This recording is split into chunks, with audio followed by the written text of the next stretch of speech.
बिस्मिल्लाहिर्रहमानिर्रहीम। Welcome to Canter publisher video session. आज हम सोशल स्टडीज़ ग्रेड 2 का लेसन नंबर 11 देखेंगे, डोमेस्टिक एनिमल्स। और हमारे एसएलओज हैं differentiate between wild and domestic animals, and the next one is identify the process of animal rearing and how they are useful to us. हम अपना ये first SLO अपने previous lecture में achieve किया। हमने इसके बारे में लिसनिंग एंड स्पीकिंग के थ्रू सीखा what are wild animals and what animals are called domestic. तो आज भी हम इसको करेंगे, लेकिन अपनी बुक के साथ रिलेट करके, और साथ ही साथ हम देखेंगे कि एनिमल रेयरिंग का प्रोसेस क्या है और किस तरह से हमारे लिए यूज़फुल है। So open your books kids, अपनी बुक का पेज नंबर 55 निकालिए and see that we can classify the animals into two main groups. जैसा कि हमने देखा कि दुनिया में बहुत से जानवर पाए जाते हैं, लेकिन हम इन तमाम जानवरों को दो कैटेगरीज में डिवाइड करते हैं। The first category is wild animals and the second one is domestic animals. So see what are wild animals. Wild animals live in the forest. ये आपके पास वाइल्ड एनिमल्स की क्वालिटी है that they live in forest. Some of these animals are very dangerous, और इनमें से कुछ animals बहुत ज़्यादा डेंजरस हैं और हम इनको घर पर नहीं रख सकते। We can not make them are pets. So what are the wild animals? Lion, fox, tiger, squirrel, panda, deer, polar bear and zebra, they all are wild animals. Now see the domestic one. पहले हम देखते हैं domestic animals को कौन से होते हैं। Some animals help human beings in different ways, they are called domestic animals. वो एनिमल्स जो ह्यूमन बींग्स को बहुत से मुख्तलिफ तरीक़ों से बहुत से फ़ायदे देते हैं, उनको हम क्या कहते हैं? Domestic animals. और ये एनिमल्स बिल्कुल भी ख़तरनाक नहीं होते, इनको आप घर में भी पाल सकते हैं। You can make them your पेट, और ये आपके लिए बहुत यूज़फुल होते हैं। और वो कौन कौन से हैं? Cow, rooster, duck, horse, goat, goose, dog and sheep. तो ये वो तमाम एनिमल्स हैं जिनमें से कुछ वाइल्ड हैं, कुछ डोमेस्टिक हैं। अब हम देखते हैं डोमेस्टिक एनिमल्स के हमें क्या फ़ायदे हैं। सबसे पहले देखें एनिमल रेयरिंग क्या है। हमारे एसएलओ की यही डिमांड थी कि हम बता सकें कि what is the process of animal rearing. So animal rearing is the process of raising animals for breeding and selling their products for profit. Animal rearing क्या है? एक ऐसा प्रोसेस जिसमें हम जानवरों को पालते हैं, उनकी ब्रीडिंग करते हैं और उनको बेचकर या उनके प्रोडक्ट्स को बेचकर हम प्रॉफिट हासिल करते हैं। सो ब्रीडिंग, सेलिंग देयर प्रोडक्ट्स और animals for the purpose of profits. So this process is called animal rearing. ये देख सकते हैं आपके पिक्चर में अपने सामने किस तरह से यहाँ पे बकरियों का रेवर है। अब एनिमल रेयरिंग में देखते हैं कौन कौन से एनिमल्स हम एनिमल रेयरिंग में आते हैं, उसकी कैटेगरी में आते हैं। जैसा कि हमने बताया आपको, डोमेस्टिक एनिमल्स को हम रेयर भी करते हैं, तो वो कौन कौन से हैं? पहले देखते हैं कैटल फार्मिंग, मवेशी पालना। Farmers rear domestic animals for work in the fields. किसान डोमेस्टिक एनिमल्स को पालते हैं किस पर्पस के लिए? फील्ड्स में, फील्ड्स का काम करने के लिए, to work in fields.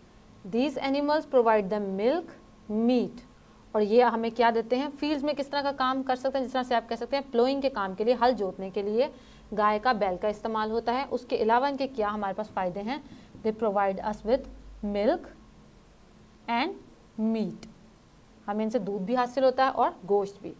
This is also known as livestock farming. इसे हम क्या कहते हैं? कैटल रेयरिंग या कैटल फार्मिंग या एनिमल रेयरिंग का दूसरा नाम क्या है? Livestock farming.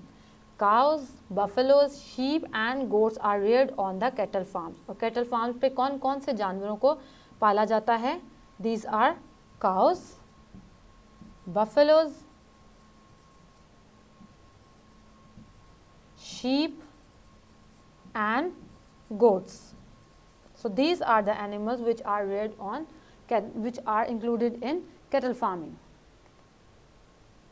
Now you can see in this picture that this man is using the animal for the purpose of milk and he is using animals for farming.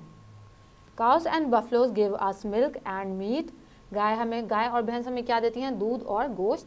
Farmers use bullocks to plow their field. और farmers इनका क्या इस्तेमाल करते हैं? इनको plowing के लिए इस्तेमाल करते हैं, हल जोतते हैं खेतों में. And you can see there here sheep. We use the meat of sheep for food.